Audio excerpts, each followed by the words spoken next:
Hello everybody, I'm Solanima, And my name is Zathos. and welcome back to Support Conversations. It is Feature- now... What? featuring me and not Corey. I'm here too. Anyways, it's now, the time it's going up, it'll be June 1st. It's exciting, everyone's getting ready for summer if they're still in school. I'm kind of doing that, but I also have a summer class I'm going to be taking. Thing. See, What? it's really weird for me to think that summer is a thing. Since I live down in the desert, it's either summer or it's like summer. It's like summer, or it's like that one day a year where it snows. Yeah. And if it does, we're just like, huh. And it like melts within like a couple hours. It melts before it hits the fucking ground. Yeah, did you just tell me one time that it actually did stick and it was just gone within a few hours? Yeah, it did. But like That's I depressing. like I made a joke the first time I moved here, which it was about 126 degrees when I got here. By the way, I moved during a record heat wave, so that was smart of me. Well, at least you got to acclimatize quickly. And so I was making a joke. I was like, Dad, does it rain here? And he's like, yeah, it rains here. I was like, I don't believe you. I think it evaporates before it gets within 10 feet of the ground. That'd be something to see. It's like see the rain coming down, but it's like a bubble of air over the over you. So like you like reach up and like touch the rain as it's just evaporating. The only thing you hear is just a shit ton of. Yeah. Anyways, so yeah. So yeah, it's June. It's also June is the month of my birthday. I'm turning 26 this month. Or this year. Why didn't you tell me? What? Why didn't you tell me? I thought I did tell you. You probably did, but I don't remember. I know when your birthday is. When is it? February 1st. God damn it. It helps because your birthday is the day before Groundhog Day. So because I always know it's the beginning of February, and if I think to myself, is it February 2nd? No, that's Groundhog Day. His birthday is the day before that. Whereas mine just, it's easy to remember because mine is the longest day of the year, June 21st. Is that the longest day of the year? Yeah. This is news to me. Yeah, it's the summer solstice. Whereas December 21st is the winter solstice, the shortest day of the year. No wonder it's around Christmas. That's why Christmas comes in so quickly. It's just like, well, that seems like it didn't take very long. It's like, that's because shortest day of the year. Boom. Yeah. That being said, Christmas is a little bit longer than the winter solstice, but you know. That being said, I have noticed, like the sun's been in the sky for a bit longer than usual. Yeah.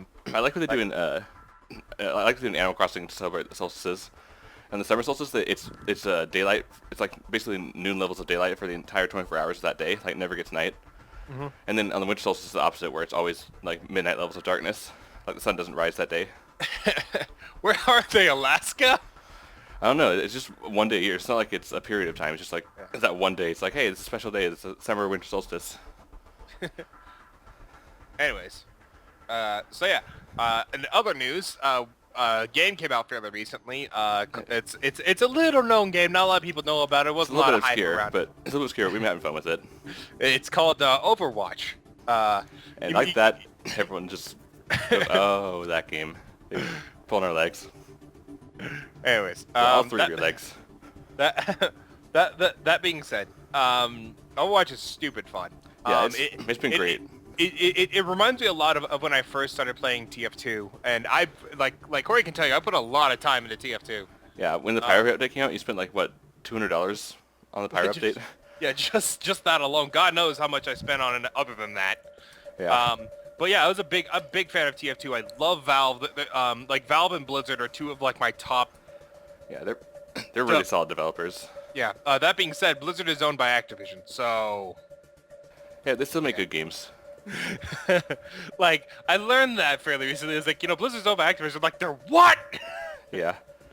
So, yeah, that being said, Blizzard's cool. Yeah, Blizzard's done some great. I mean, I've been playing Hearthstone, and then afterwards I finally got in StarCraft 2 when Legacy of the Void came out, and now there's Hearthstone, and I even played a little bit of World of Warcraft just to get the Paladin character from Hearthstone. But it was a lot more fun than I thought it would be. It was a kind of a chill experience, kind of running around as a night elf druid.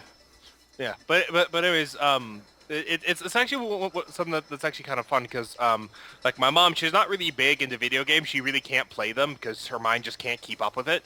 Yeah. But I like showing her trailers.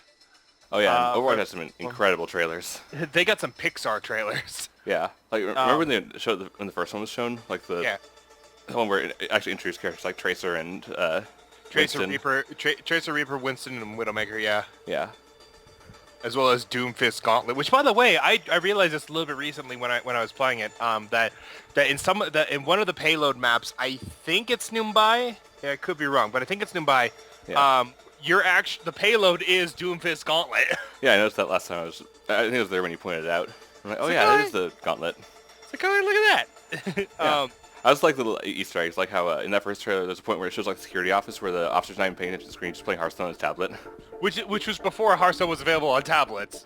Yeah, it was like a teaser, like, hey, it's on its way. Still working on it, but we'll get it soon. And was it that long ago? Yeah. Wow, this game's been a long time in the making. Like all Blizzard games. Yeah, I guess that's not similar between Blizzard and Valve. You ever notice how that's the most defining characteristic of a good developer? Yeah, I think it's Shigeru Miyamoto said a delayed game is eventually good. A rush game is always bad. A rush, or something like that. That's not the exact quote. It's something like that. A delayed game can eventually be good. A bad game is bad forever. Yeah, that's what the line was. Yeah. Anyways, so so we've been dicking around with Overwatch, playing a bunch of different things. We know something very important is that I look at the characters. I'm like, yeah, these characters are interesting and whatnot, and I like their powers that go along with them. Corey is just like, what's their best gimmick? And what do you mean by that? Like, you don't like playing Soldier 76? I don't know. It's a gameplay. I saw this trailer and I think he's an interesting character. Like, there are no characters in the game that I think are boring. I think they're all interesting. It's just to play them sometimes. It's like, you know, I could play Call of Duty, or I could play Overwatch. Yeah, but I mean, like Soldier 76 is a lot of fun for me personally. Yeah, I think it's not like I actively avoid playing him. It's just that I'd rather other characters that are more interesting. I'd rather, because like for him, it's like, you know, you pick him up and it's pretty straightforward what you have to do. Right now I'm in the learning stage. I'm trying to master as many characters, or at least learn as many characters as possible, so that I can be really flexible. If I need to play Soldier 76 in the future, it doesn't take very long to understand how he works. That's the main reason why I'm not really playing him or Bastion, since they're both really straightforward, basic characters that you can kind of pick up and play. Yeah.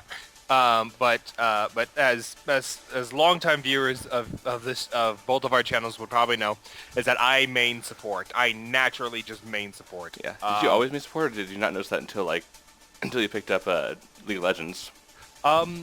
I've always kind of main support. Like originally when I played like MMOs, like I remember way long time ago.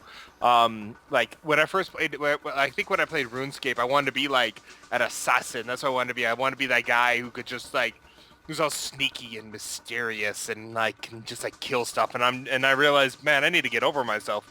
And then so, like you said, that in I think middle school, you said you had like 2 days or like a 1 week period where you're like not really goth, you're like kind of like the edgy teen, kind of like depressed, and like after a couple days or a week, you're just like, what am I doing? I was like, this sucks. Yeah, so you get out of that a lot quicker than most people do. But yeah, but so for a long time, I loved playing assassin characters and whatnot. Specifically, I like doing the things where like your skill is better than someone's equipment, or something like that. Yeah. Like it got to the point where I would do some really stupid things, like for instance in the game Halo 2, I remember I played a whole matchmaking game where I was only allowed to kill people with assassinations, you know, like punching them in the back. Yeah. And I had to play the entire game doing nothing but that. I was really stupid, and I got like 2 kills and died like 40 times. I was like, yeah. I'm not very good at this, but it wasn't until like later on that I realized that like, man, I'm not really doing a lot of damage, but that guy's doing a lot of damage. I wish there was some way to keep him alive. Yeah. I was like, isn't there like a class that can do that? Yeah, it's so, like, oh, yeah, so it's like you always kind of gravitate towards support, but you didn't have a chance to really express it until you got into a game that actually had supports. Yeah, because RuneScape didn't really have any healing spells in the game were basically self-healing. You couldn't really heal a party. Yeah. That being said, at least back when I played, I don't know if it's changed since then. Probably. But like I love playing supports. League of Legends kind of really helped solidify my love. Yeah, like you started with Kog'Maw, but then picked up Soraka, and everything kind of shifted for you. Yeah, I was like, Kog'Maw's fun. It's like, Soraka's more fun. Yeah. I think that's really strange for people to hear. Where it's like you go from like actively killing people to passively keeping people alive. Yeah, I also remember how you used to. What was the item? I think it was called. It's like the malady. Was an item that used to be in there. Yeah, You yeah, build yeah. on Kog'Maw, and it's like, okay, I'm just gonna build this on every champion I play from now because it's a good item. So you It was build a it, it, malady on Soraka, and it was like Malady, and there was like another one. It was like, oh god, I can't remember it. It was like it was these razor things. It was like Razor Finn's Gauntlet or something. I don't know. oh, I remember that item. Yeah, Yeah, I also got that on it common built once. off of Rose Lantern, I think. Yeah, and I got that on like I got that Oh, like it was a Madras Blood Razor. that's what it was. That's what it was. Yeah, and I I used got to that build on on Xbox. Shyvana back in the day. Yeah. Yeah, and I got it on like I didn't know what else to buy, so I got that shit on like when I first played Janna. I was just like, just build it like Godma, because I Yeah. didn't know what the fuck Janna was. I was just like, okay, good times. It's so cute when they're new. Yeah, I kind of miss those times though, where there wasn't established meta and you kind of just went ever. I remember a time where I used to take Zillion top when I first started playing him, and I just wrecked everybody with him. It was ridiculous. I took Janna top. Because as soon as I picked him up, I almost immediately picked up on the time bomb rewind time bomb combo, and just Yeah. it was just like nuke anybody. And I remember one time my enemy in chapter I killed him. It's like, dude, 800 damage? It's ridiculous. I'm like, yeah, it kind of is. You're like, you should really get some magic resist. Yeah, at that point I wasn't even thinking in terms of itemization. I was Yeah. like building off the recommended sets. Anyways, Hey, back to Overwatch. so there's 4 support classes, but I'm gonna say that there's 3. 4 support characters, you mean? Yeah, there's 4 support characters, but there's only actually 3 support. Yeah, Symmetra's kind of a builder rather than support. Yeah, Symmetra's more of a builder. She does have the ability to give you a shield and a teleporter, Yeah. so she's relatively a support character. But again, I feel like she's more of a builder. Like moreover, like if she gave shields for 50 again, like how she did back in the closed beta. Well, Like even then, once she'd be kind of like Tobiar in that sense, where he gives armor and she gives shields. well, yeah, but Toberun gives 75 armor, which is But he has to actually get scrap for it instead of just giving Yeah. it to everybody yeah, automatically. so it's kind of difficult. Anyway, my point is my point is that there's Mercy, there's Zenyatta, and then there's Lucian. Lucio. Lucio. Lucian's in League of Yeah, Legends. Lucian's the league. I crossed the streams here. Lucio. Lucio. And He's my favorite support so far, just 'cause I kind of have fun zooming around with him. he's very active. Yeah, he seems like very, very passive because it's just like an area effect heal / speed up, but Yeah. it's actually a lot more active than you might expect because you Yeah. have to like harass the enemy and constantly know when to amp up your tune and use your ult and all that stuff. Yeah. The Mercy's fun too. I'm just not as good with her. But like so everybody and anybody who knows me pretty well knows that despite my stance when it comes to religion, I have a bit of a fetish when it comes to angels. And the Yeah. first time I saw Mercy, I was just like, I remember that. I think Blizzard knows. Yeah, it's like they gave you a support that's also an angel. It's like, well, all my prayers are answered. Because I think, did I play with you that first, that during the open beta right before the launch? So Yeah, that's the first time you played, right? Yeah. Because I played, there's one open beta weekend, or not, there's a closed beta weekend, but I got an invite for it. Like the last one before that, so like the weekend, like a weekend, and then like a few weeks later they had the Yeah, open anyways. beta, and then it was like the full launch a few weeks after that. Yeah. So I remember I got the invitation to open beta, I'm just like, oh yeah, Overwatch, I'm hearing about this, it's got some cool trailers. But I wasn't really sure if I'd be into it or not. So like, I'll download it, I've got nothing better to do today, and I kind of tried it, and I'm like, this is a lot more fun than I thought it would be. Yeah. Like, it really took me by surprise how much fun I was having with it, because I had some fun with TF2, but never really got into it that much. Again, it's not a bad game, I just never really had as much fun with it. Part of it might just be because I wasn't able to experiment with all the different items in the game, because you have to go through crates or either grinding for a long time, and I didn't spend any money, so I didn't have any unique items. I had to like trade desperately with anyone to get some interesting combos of items. Yeah.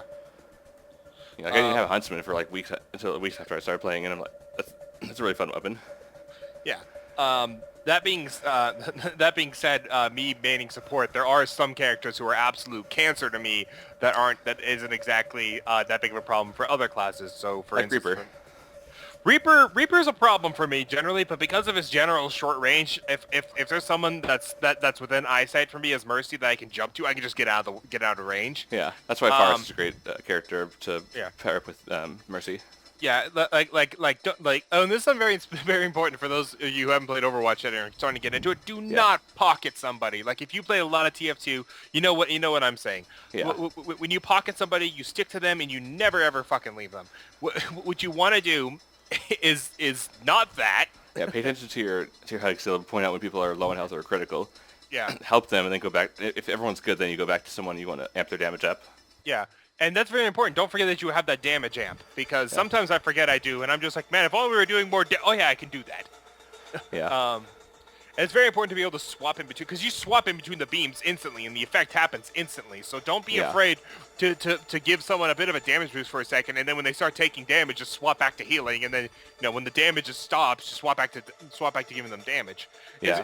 It's very important to be reflective. But my biggest problem is fucking Mei. I really don't like Mei. Now, let me explain. I love Mei aesthetically. Aesthetically, Mei looks great. She's adorable. Her personality is fun. Yeah, like what's that one line where it's like, like, May, aren't you gonna be kind of warm in those clothes? It's like, yeah. Tracer asked her that. She's like, aren't you warm in those? And she's like, yeah, but it's too late to change now. And I'm like, fair enough. Yeah. But she can always cool herself off. She's got an ice gun. She can encase herself in ice. So. Yeah. But that being said, if Mei ever gets around to behind me as Mercy, You can't really escape because she freezes you in place. Yeah, unless I have someone that I can jump to, like, I can't get away from her. And that's the same problem. That's the same thing how it is with Reaper with a shotgun. So yeah, they're both in about the same category. But the problem is that with Reaper with the shotguns, when you start shooting at me, I can start dodging and try to get out of his line of sight. Yeah. With Mei, she draws my movement speed something fierce, and I'm like, no, frozen, and she just shoots me in the head. I'm like, God damn it. That's the worst part about it, is that it's like so slow and agonizing, and it's gotten to the point that I hate Mei so much that I know when she's ulting, and I know how to spot it. And so now you have a paranoid Mercy, a Mercy who's trying to keep everybody alive. But if you're in a room, then I don't know if Mei's in that room or not. I'm not going in that fucking room. Yeah. That's the problem with people who like to play mains, or because you need to have a balanced team. You need to work with the team effectively. If you have a main where you just play one guy, then which is nice being support, because like everybody always needs a support. Yeah, there's never a bad time to be a support, but there's sometimes you might want to. Unless there's like 5 supports. Yeah, I mean, in those cases, do you think Lucio would be better than Mercy if they have a Mei that's really giving problems, just because he can just use his move speed to counter her slow? No, because her slow overrides the move speed. Oh, okay. So what would you do if if you're as Mercy having so much trouble with Mei that you just couldn't get anything done? You had to switch to a new character. 'Cause that's supposed to be a big mechanic of playing that, especially competitively, is swapping to new characters to deal with the current situation. I would like, if I still had to stay support, I would probably either switch. Again, my options are Lucio and Zenyatta. Yeah. But like the thing that you could do with Lucio is that right before you freeze as Lucio, like right before she freezes you, amp up your healing and she won't kill you. Yeah, that's true. Like right before it happens, like you're like, and then right before you freeze, just amp up your healing. Or if you have it, you can ult and give yourself a huge shield. Sometimes you'll make it in time. Sometimes she'll freeze you, but before you can finish the animation, and then the ult doesn't go off. I actually remember seeing a Noxious, Hearthstone player actually uploaded some highlights from Overwatch, where he was playing Lucio and he went to ult, and someone like knocked him off the edge, so he was like trying to hit the ground, but he just fell into the pit and didn't actually count as his ult being used. He's like in that pose where like he has the gun below him and he's trying to hit the ground. He's like, oh, let's break it. Yeah, and he said the full quote, and he's like just falling, and he's like, there's no ground there, and dead. I also saw one where he was like lamenting the fact that Bastion got the game, play of the game, because he at the beginning had been playing Mercy and amping up Bastion's damage for like the first 40 seconds. And he's like, it's all my fault. Anyways, so with but with Zenyatta, one thing you can do with Zenyatta is that just stay really far away from him. Like, stay pretty far in the back lines, especially if it's a bit of a corridor situation. Yeah. Like, give people the healing thing that needed, and then give people the Discord thing the moment that you see them, and just start shooting. Yeah. because your balls have your orbs that you fire have no drop. They have pretty decent damage, especially if you get a goddamn headshot. And not to mention with the Orb of Discord, you put that shit on a tank, it's a fucking tank killer. Yeah, it really is. That being said, like, Zenyatta, like 3/5 of his health is fucking shield. So like, if his health gets pretty low and it doesn't touch the actual health part, he'll just regenerate his shield. Yeah. Which is nice. Yeah. So you tend to like the supports, especially Mercy being your favorite right now. Yeah. For me, I'm still kind of trying to figure that out. That's why I'm trying to be flexible and play a lot of different characters. I haven't had a chance to really hone in on one character and get good at them. So far, You do dig Diva, I know that much. yeah, I like there's two different kinds I like. In League of Legends, one of my favorite archetypes to play was the Assassin, because I like the idea of jumping in, taking out their damage dealers, and then even if I die in the process, I help my team a lot by taking out their, their mage and their ADC and that kind of thing. Yeah. That's the place I was always a fan of. I played the characters like Diana and what's another assassin I play a lot of? And Diana. Oh, no, there was. I just can't remember because I haven't played League in a little while. I guess arguably Annie. Annie's a nuker, so she's kind of an assassin in a way. Shyvana can jump in there. She's more of a tanky damage dealer, but she can also draw a lot of fire. The number one assassin I remember you playing is just goddamn Diana, and I think you started playing Nocturne a little bit. I played him a little bit, but I never got good with him. I liked his I liked how his ult. I felt it was an effective way of just getting in there. Yeah. And I just had a hard time early jungle. But anyway, we're not talking about League, talking about Overwatch. Anyways, moving on. Yeah, so Overwatch, it kind of translates to me. I like playing disruptive characters that like Diva and Tracer, where I get behind their backline and just annoy them and get them to chase after me. And, I have a funny story for a Tracer, but like you finish yours first. Yeah, it's kind of going back to the TF2 comparison. I remember seeing a video of Star where he was playing a certain build with the Scout. Or it's a gun every time you hit something, it increases your speed as long as you don't jump. Yeah. So he played a build that was built around that, where he has a pistol that nullifies fall damage, and he has that gun. I think it's the Babyface Blaster. Yep. And basically, what he did was defending the final point on this map. He had this huge area to run around in. So he'd go and distract the enemies and get them to chase after him. So it's basically distracting them and trying to be as annoying as possible. And if they ignored him, he'd come up behind him, shoot him 3 times in the back, and then run off. And they'd be at so low health, they had to go back to base. They had to go back to spawn to get their health back. It's just low enough that you can't do toodles. Yeah.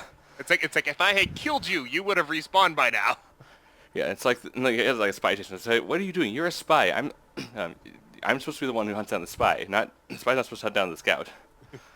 But it's actually like Star's been playing Overwatch 2. So check him out on his second channel. It's Ster2, STER2.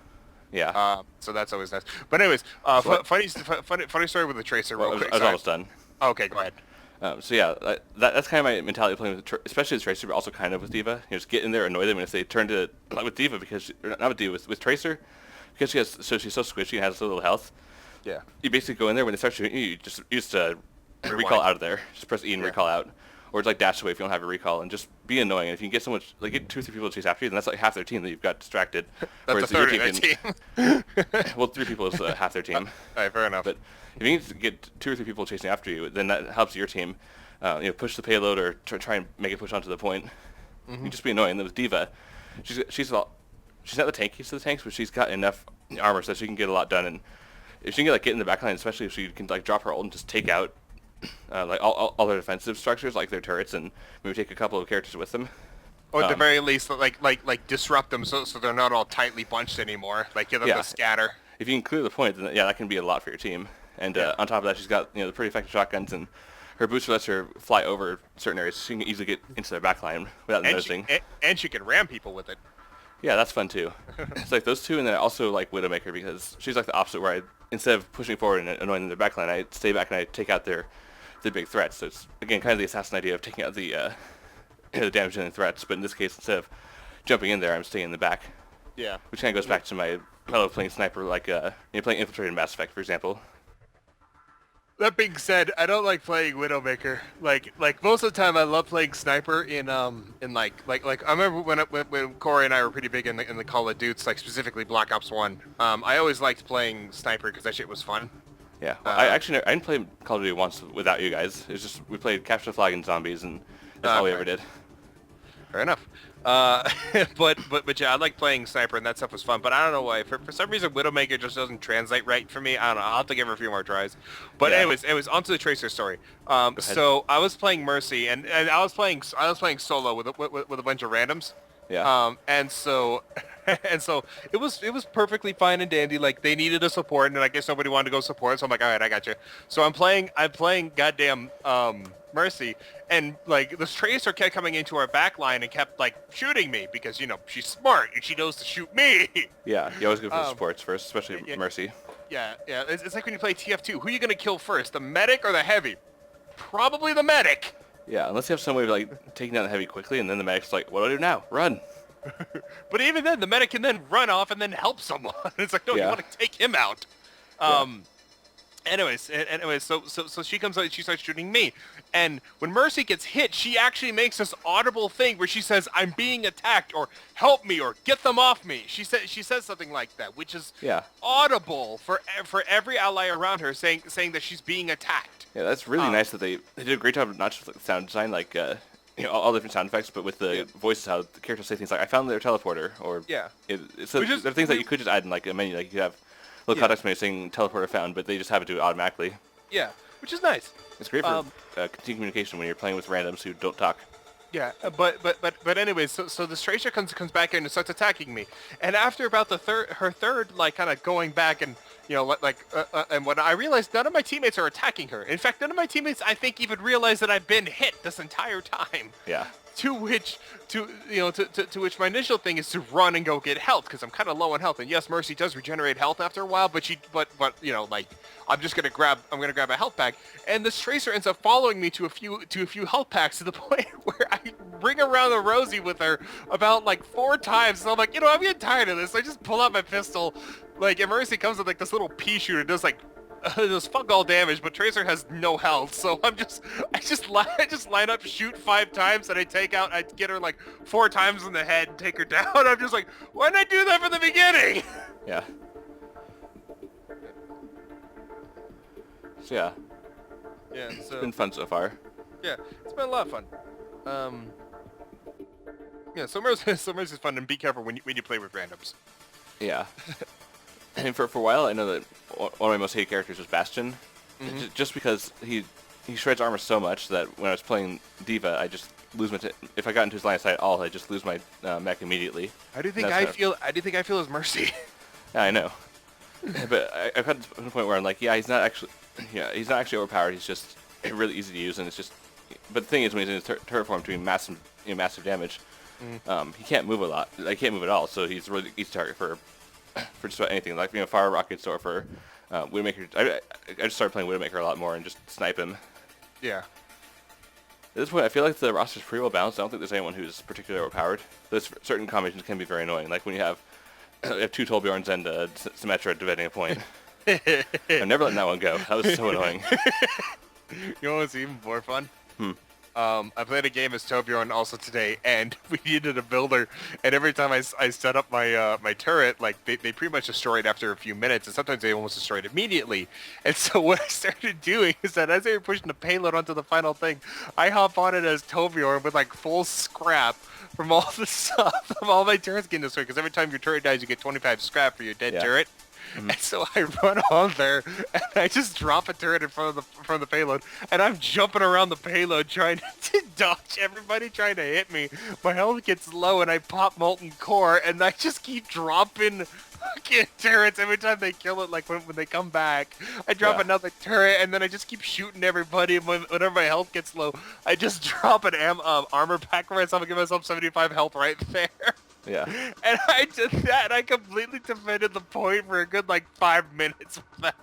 And it was ridiculous. It sounds ridiculous. I'm just this little fucking dwarf just jumping around and shit, just dropping turrets. Oh, losing connection. Technical difficulties, everybody. Okay, we're back. Alright, still, technical difficulties. Yeah, technical difficulties. Sorry about that. Anyways, so as I was saying is that I was just jumping around as a dwarf shooting everybody in the dick. Yeah. Because that's what Torbjorn does best. Because he's not really tall enough to shoot in the head. Yep. But if you do manage to get a headshot with Torbjorn, it feels really nice. Yeah.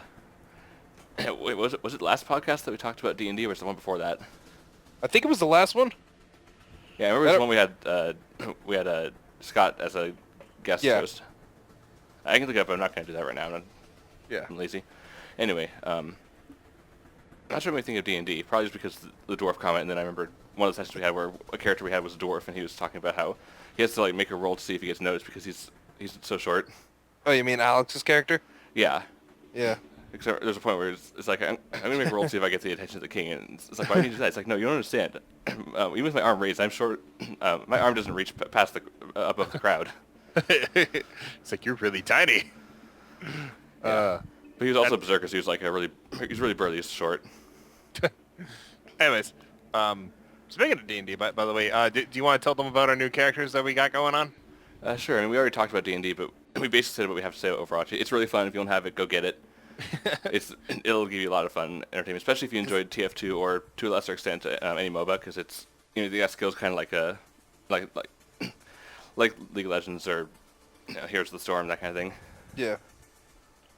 Anyways, so yeah, good times. Yeah. So since the last time we talked, I can't remember exactly what we talked about D&D, just like our general experience playing it and stuff like that. Did we talk about our characters? I think we did. I think so, but just to recap real quick, just a nutshell it. I made a tiefling bard who basically had a very hard life beforehand. She was sold into slavery and a bunch of other stuff, and she has scars over her body, and she's actually ashamed of her race, so she constantly uses polymorph and alters herself to make herself not look like a tiefling. It mostly looked like a human.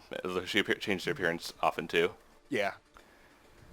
And, yeah, and then your two characters? Yeah, my first character was a Dragonborn monk, who was the last survivor of an attack on his temple when he was younger. I didn't exactly pinpoint a date. It was like he wasn't a child, but he was pretty young. Mm-hmm. Yeah, so maybe in his like early teens, something like that. I didn't figure that out. I don't know how like Dragonborn grow, like what age they get, what age they consider adults and all that. But anyways. So then he ended up, with some burn scars on his face, he ended up becoming a traveling merchant and kind of just trying to keep an eye out for that cult that attacked his temple, and not really he doesn't really know what he's going to do if he finds them. Yeah. Whether he wants to seek revenge or just stay away from them, he doesn't know. And then you made another character who was a druid. Yeah, I made a half-elf druid who has the lowest possible charisma score I could give her, but her combat stats are great. So basically because she was basically... You know the phrase "raised by wolves"? Well, she was raised by the woods. Like, she was always a loner. She basically staked out a territory in the forest and kind of defended that. As a druid, she kind of was naturally pulled into the magic of being a druid. And she's like 90% instinct.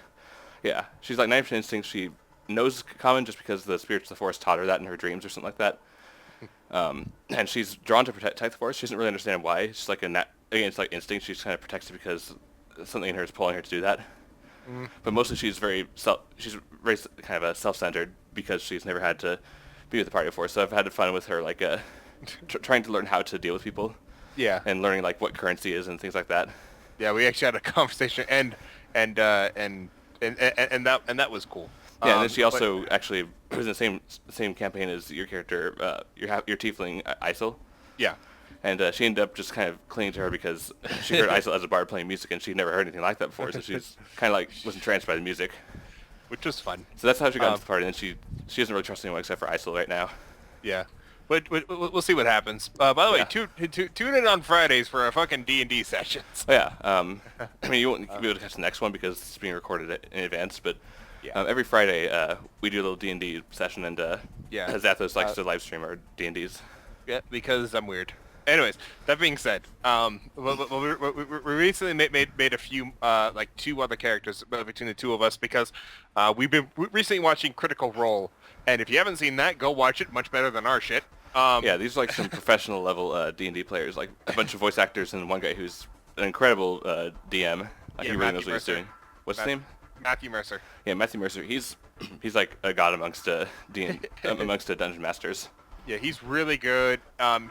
He plans shit in advance, and he's got all this stuff, and I'm just like, holy crap, you're awesome, man. Yeah, and then he's got great improvisation skills. He's got a great repertoire of like different NPCs. Like, just look up if you want to get a taste of what the sessions are like instead of like watching. Each episode's like 3 hours long, so if you want to just get a sense of what it's like, look up Victor the Black Powder Merchant. Yeah, we're just like, can I help you?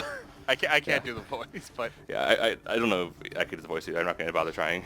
anyways, so But, yeah, we're not gonna spoil anything for you for that one. But anyways, so Critical Role, Laura Bailey and Liam O'Brien, two very very fantastic voice actors. But both of their characters are like siblings. I don't know if they're twins or not, but they're siblings. Yeah, they're twins. Okay, Remember? cool. Okay, so It's they're like Vaxelzine and Vexler or something like that. yeah, I know it's like Vax and Vex. Yeah, that's what they go for short. Yeah, and so so the two of them like there's some pretty interesting banter between the two of them, and this Yeah, actually got Corey thinking. He's like I never thought of making like characters who are like related or anything. I was like, we can try. He's like, okay, and so we tried making this thing, and we ended up settling on two tiefling twins who a tragedy set them down two completely different paths. Yeah. Just to nutshell it, because I'm not going to read the whole story right now, but Yeah, there's a more detailed story than that. We got a lot of things worked out, but yeah, but basically, my character ended up turning to the gods and becoming a cleric, and his character ended up turning away from the gods and becoming a warlock. Yep. And so that was neat. Oh, by the way, speaking of which, like I don't know if these guys know, but I also have like a separate D&D session every Wednesday. That happens like in town at the comic book store. Oh yeah, Which that's not being streamed or anything, but that's no, it's pretty fun. But here's the thing. Everybody shows up for D&D session on Wednesday, and we all look at each other's character sheets, and we realize something horrible. We're all mages. Huh? Everyone's playing magic characters. Everyone's either a sorcerer, or a wizard, or a druid, Or a warlock. or a warlock, and we have one person who's a cleric, and we're like, oh, fuck. See, the cleric's gonna be really busy because you don't have a tank. Yeah. So you can cast Cure Light Wounds on here, and you use like Healing Touch here, and actually I don't know if they can learn Healing Touch. And you know what the worst part about it is? Huh? At the start of our first campaign, I get perfectly KO'd. Like my warlock has 10 health, so she gets hit for 10 damage and she's down. And our cleric can get me up because she can like cast like cure healing spells to get me up. But before she gets a chance to do that, she gets hit for 7. And she has 10 health as well. I'm like, oh no, she has to choose. And then it's just like, all right, so we're gonna leave it off there. I'm like, no. Find out next time on Dragon Ball Z. I'm like, fuck you, cliffhangers. Yeah. Yeah, I'm gonna come back and I'm like, so last week I was totally fine, absolutely not incapacitated and passed out on the ground. Yeah. But yeah, so it's pretty fun. D&D is a lot of fun. If you have any amount of imagination and you've ever wanted to like tell a story, but only from like one like from the perspective of a group of people, like it's pretty good. But the biggest thing I have to say is don't ever get into the position of fighting the DM, because that's not what it is. It's not the players versus the DM. It's If that's the case, then either you have some uncooperative players or a bad DM. yeah. Unless like that's what the thing is kind of going for, like Like if you want to like break the fourth wall and have the DM actually be the villain. yeah, I don't know. Some, like unless that's what they're going for. But most of the time, it's the DM and the players cooperating to tell a story. The DM's got to give you adversity and conflict. If there isn't any of that, well, then the story sucks. Yeah. That actually kind of reminds me of like our two characters. To emphasize the fact they've gone different paths, they both have different ideals. Yeah. Like, because I mean, how do you explain ideals for those who aren't really familiar with D&D? It's what you believe in. It's kind of like your motto for life, essentially. Yeah, that's a good way of explaining it. And we both made up our own ideals rather than taking one from the book. And yeah, which is perfectly fine. And this is one thing I have to say is that if you ever get a D&D a player's handbook and you're making a character and nothing really fits it, remember the handbook is more like suggestions, not guidelines. They're like you don't have to do this. It's more like, hey, here's some options. Like you feel free to take them if you want, but you don't have to. Yeah. Yeah, but anyway, so we each made an ideal, and through my character completely, like my character, she lost her parents, and then she almost lost her brother in this tragedy, and so she ended my up character being her brother, obviously. Yeah, and so she ended up striking up a deal with a demon. Who, by the way, his name is Gobjub, and that's the best name. So she got her warlock powers by making a contract with the demon in order to save her brother's life. Yeah, and so and this wasn't because that like she actively reached out for the demon. She initially reached out for her god. Her god didn't answer. She like everything just went to shit. And Which, to be fair, her god is the god of endurance. Yeah, the god of endurance. But anyways, so So her god didn't answer. So she went with the thing that did, and with that, her ideal is that she sees the gods as nothing but like audience members of a play. Yeah, And that's the pretty much what it is, isn't it? Like yeah, the yeah, gods yeah. and our masters, they are our audience. Yeah, and then with Corey's thing, it's more like it's like they're more like our teachers Yeah, like or something, they constantly challenge us and expect our best, but they're proud to watch us grow, which is kind of even interesting. through adversity. Which is kind of interesting. It almost it doesn't quite, but it closely reflects Corey's and mine's opinions when it comes to religion, where Well, it's kind of. I'm not really sure if this is how I'd reflect my actual religion, but it's like, given the scenario, like if I believed in one of these gods, like something more like the Greek gods. yeah. The Greek gods, from what the stories I've heard, seem more like what you'd say. Like they're very powerful, but they tend to just kind of watch us for entertainment. But if my god but if my god was a Greek god, you bet your ass I'd be okay with that. I'd be like, yay, they're dicks. Yeah, or you just have like the Goddess Help Network from Oh My Goddess. Which Yeah. I remember you once telling me that you thought that was a really great system. Like if there were to be a worldwide, like like a religion or a goddess or something like that, that'd be how you want to have it set up. Yeah. Where if you're just like born under an unlucky star, you have like a buildup of negative, or like positive karma for like you basically Yeah. are unlucky and you're having a bad time, but you don't deserve it. Then they'll send a goddess to grant anyone wish you want. Yeah, which I'm just like, dope. Yeah. So, Anyways, so let's not get stuck on this. Yeah, and So, we're starting to run out of time, but we still have a little bit of time left, I think. all What right, time so to start? I It's think like I think 8:45, 8:50. 8:40. It's 10:25 over here, Corey. We'll add an hour. No, subtract an hour. You add the hour. No, Yeah, for those who don't know, we live an hour apart in Yeah. different time zones. I live in the mountains. Corey lives in the Pacific. And in the Pacific and around the forest and the trees and the green and stuff. I haven't seen a tree for years. Hopefully you'll see it soon when you move back up here. I know you don't like it down there. I really don't. But to be fair, there is one thing I like about, it, and this is a perfect transition into what it is I'm about to say, is that I bought a gun. Oh, good. And that being said, that Well, being see you all said, next time. I'm kidding. that being said, I'm actually really happy that I bought this gun. I bought a Mosin Nagant, which was made like according to the engraving, it was made back in 1942. That's pretty cool. I didn't know it was a... So this is a 74-year-old gun. Yeah. And that's cool. I dig it, and It's not like a brand new gun. It's like a gun with... It's kind of a gun with character. yeah, it's a World War II gun. It's a World War II era gun, and it's a bolt action, and like look it up and look at videos of this thing. This thing. Do you want to say the name of the gun again, a little more clearly, just so people can accurately Google it? It's a Mosin Nagant. Okay. First time I heard it, you said like most Nagant, and like, what'd you say? And anyways, so but it's cool. I like it, and these things used to be crazy cheap. Like it was only like 3 years ago they were about $160 each, which is really cheap for a gun. Yeah. Like most guns will run you about $400-$500. Yeah. And this guy ended up buying for about $270. Yeah. Which was cool. And I haven't had the chance to fire it yet, but I really do want to go and fire it. And I've got a few I got a few dummy rounds in there, which are made for dry firing. Okay. Yeah. And the best thing about it is that I don't know how well you're gonna be able to hear this, but like they make the best noise when they eject. Just just listen. Dead silence for this one. Just okay. Yeah. I don't really know much or care much for guns, but that is a pretty satisfying sound. Those things just went flying across my room. By the way, I have to go find them. Yeah. We can go find them later. Yeah. Oh, there they are. Okay. Anyways, but yeah, this is really cool, and I really like it. And like as a lot of you might know, I live down here in Utah because I've said that about 7 times now.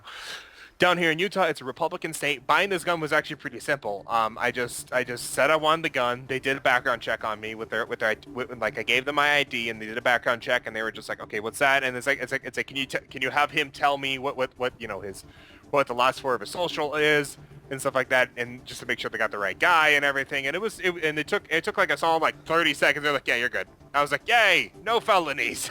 Yeah. Glad I didn't do something less like when I was asleep. Because I could have sworn I got arrested for arson a few times, but whatever. But anyway, Maybe that's just a dream. but yeah, it's really, it's like the state's really good on when it comes to guns. Yeah. Like they're just like, yeah, you can have a gun, just make sure that you're not crazy. I'm like, okay, I'll work on it. um, but the gun feels good. It's great and everything. And now and the best thing about it is that it's bolt action, and this thing is big. Like this is like, I don't mean like it's big as in beefy. I mean like it's a very long gun. And like again, Yeah. for those of you who are still watching this, you may have gone and Googled it. Again, that is Most into Gant. This is a very long gun, and it's also very heavy. Like especially around the part with the stock, and people and people made jokes about it, about how because it was so cheap that like if you ever ran out of ammo for the gun and you needed to keep fighting, you could just throw it like a javelin because the bayonet on it is like 2 feet long. Just throw it like a javelin, you get another one. Yeah. And I thought that was really funny. And this thing kicks like a mule, and somebody said, "Oh, it's like the first shot is for dislocating your shoulder. The second shot puts it back." Yeah. And I was just like, "But it only holds 5 bullets." So it's like dislocate, relocate, dislocate, relocate, dislocate. Oh, this one's gonna suck. Yeah. Gotta reload my gun with a dislocated arm. It reminds you of again, I keep making the Mass Effect comparison, but it reminds you of the sniper rifle that you can get in Mass Effect 2, and again you can get it again in 3.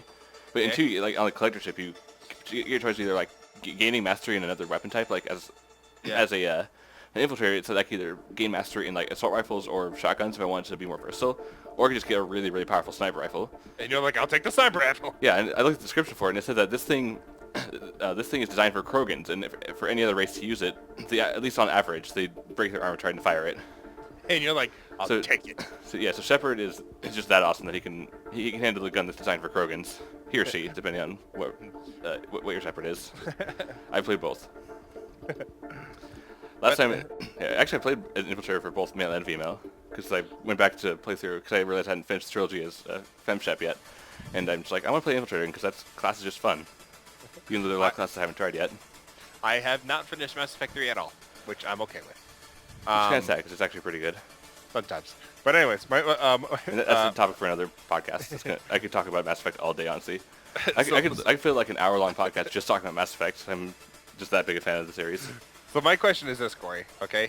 So what kind of gun would you buy if you had enough money to get any gun you wanted? And I know most like disclaimer for everybody out there, most guns that Corey is affiliated with are mostly like military grade guns, like things from like Call of Duty and whatnot.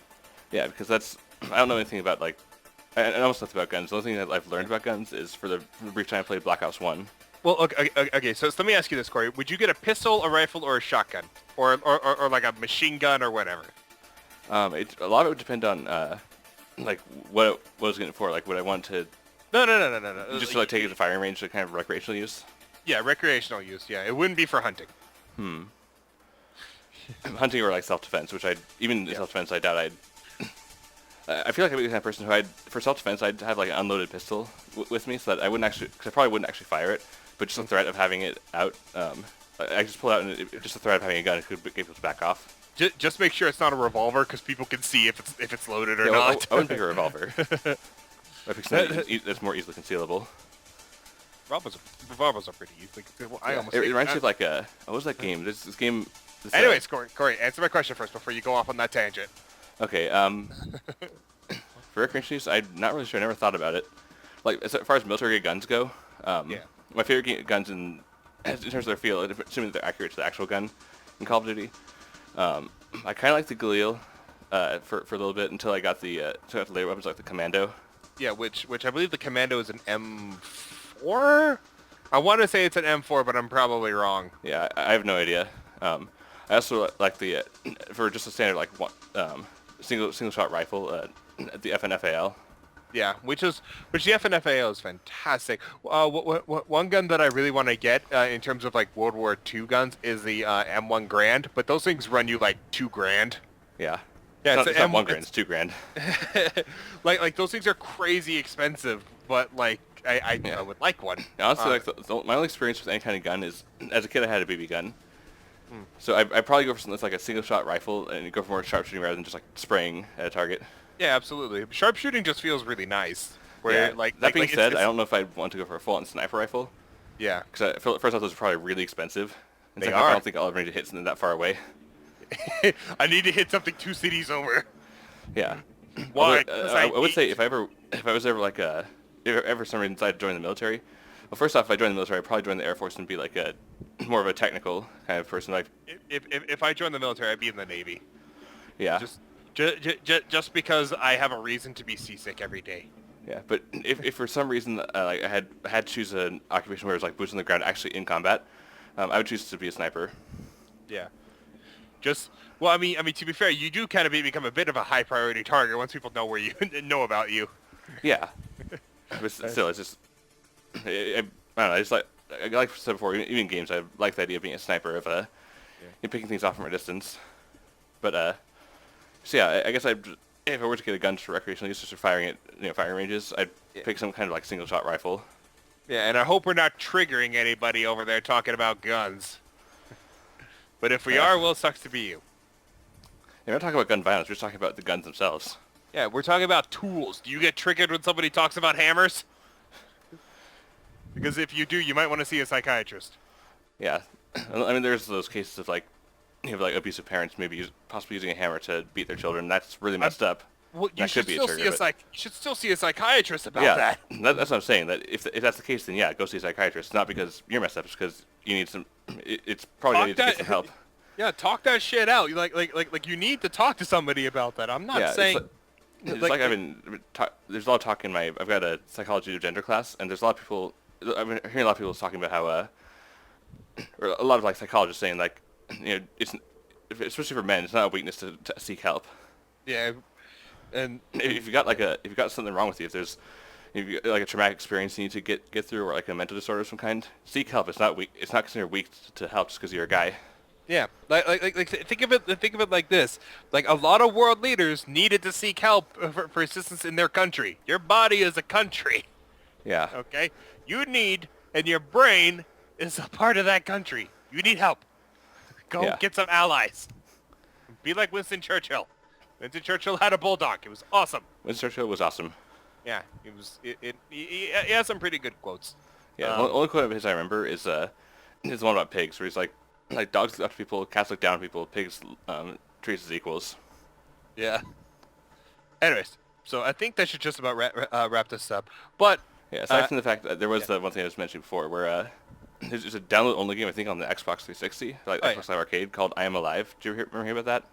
I think you told me about it, but I can't remember. It was a game that I was kind of interested in, then it got canceled, and it was uncanceled, and they actually brought it out. But, Damn it, I hate it when they get uncanceled. yeah. But, It's weird, you don't normally hear that. Normally when something's canceled, it's gone. well, it was either canceled or it was like, 'cause I Anyways, remember- moving on. I actually had this section on the website where like they showed games that hadn't had an update in a long time, and said like whether they were on like basically different levels of life support. Whether it was like this game is dead, they take a miracle to bring it back, versus this game hasn't been heard for in a while, but it's probably still in development. They're just being quiet about it. Yeah. This one looks like it might have been canceled, but maybe it wasn't officially. I mean, the short version of it is it was like a survival game set in like I think New York City after a major earthquake like completely destroyed the city. It's just like Yeah. ruins.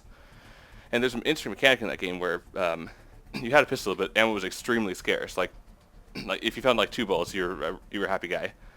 So we weren't supposed to go around shooting everybody, but what you could do is you could pull out your gun and aim at someone, and by having your gun out, they would like put their hands like, hey, don't shoot me. Even if you Yeah. had an empty gun, they wouldn't know that. Yeah. So you could use that to get up close, and then you could knock them out, or if you want to, you could kill them with like a knife or something. Yeah. Which, Depending on the situation, whether they're aggressive or if they're just like trying to survive like you. oh yeah, I remember this game now. Yeah, I remember that. Yeah, I got to play the demo, and I thought it was pretty fun from what I played, but never got around to actually In the whole buying game. it. Speaking of games getting like revitalized, that new Homefront game coming out, I don't understand why it's coming out. What is Homefront? I keep hearing that name everywhere, but I don't know anything about it. Okay, so I played the original Homefront, which the whole idea is that like the Korean army using like the war that Russia and China were having with the United States takes over essentially the world. Oh, Okay. that's right. It's the one where it's like you're fighting for America, but America's being occupied. Yeah, it's completely stupid. It's absolutely ridiculous, and it's a crazy premise. But suspending my disbelief, the game wasn't really all that fun. Yeah. It was weird and it was silly, but like it seemed like it was just trying to be another Call of Duty. And then they were like, "Oh, multiplayer," and each play is fucking stupid. It's bad multiplayer. It's like every other shooter's multiplayer. Yeah, terrible coding and whatnot. And I was just like, really, fuck off. And now we have a new one coming out, and I'm just like, really, like, that's like having a sequel for The Order, you know, the 1886. PS4. Yeah. Yeah. Which I never played that, but from what I heard, that game was an embarrassment. It wasn't even finished. That game. Especially because it's so hyped up. Like, there's so much excitement around the possibilities that this game could offer, but then it's like, oh, here you go. That game had way too much quick time events and everything like that. But here's the one thing I do have to say: it did a fantastic job showing off the capabilities of the PS4. Yeah. Like holy shit, things looked beautiful. That being said, aesthetics do not make up for lack of gameplay. It's just like it's like when you look at a girl. It's basically like quick time events, like stealth sequences that had instant kill if you failed, and then cutscenes. Cutscenes, and then like it cut off halfway through. Like it wasn't even a finished game. Yeah. Like just ended on you. What I do is like this is what I have to say for people who value graphics over everything else. Like, look, there's a beautiful woman. She looks fantastic. Absolutely, she looks stunning. Absolutely, astonishingly stunning. Okay? Yeah. But every time she opens up her mouth to say something, it is like nails on a chalkboard level of pain. It reminds me of something Pro Jared said along those lines. I can't remember what he was talking about or which top 10 or review he was talking about. Yeah. But he said like it's along the lines of like it's like me and this woman. It's like you date this woman. She's beautiful and just like it's everything about her is so great. And then one day she says, and by the way, I once kicked a puppy in the head so hard that its head spun like a rotor blade. And you're so like, you can never look at her the same way again after that. just FYI. Yeah. Anyways, I think we're good on time now. Yeah, I think we've been going pretty long here. Yeah. Anyways, so that'll do us. Yep. We're gonna end. We've kind of just been rambling. We talked about Overwatch and then just went nuts after that. But that's what you get on this podcast. We do that a lot. Speaking of Blizzard games, by the way, just as a quick thing, I watched the entire lore on the Lich King, which took about 3 hours to watch the entire thing, and I was like, fuck. Yeah. That took a long time. Yeah, it's the same as well with Blizzard about how great the games are. Their lore is a little bit convoluted. See, in a lot of their games. But here's the thing that I found out. You know Uther? Yeah. Yeah, he's dead. I didn't know that. Yeah, apparently he's dead, but he still plays Hearthstone. And Here's the Storm, where he's like the gatekeeper who invites everybody in. But that's kind of like crossing time streams anyway, so it doesn't really count. Yeah, good times. Anyways, I still love that one where he's like, hey, like for Tracer shows up and he's like, hail traveler, and it's like, is He's that like- a frog in a bubble?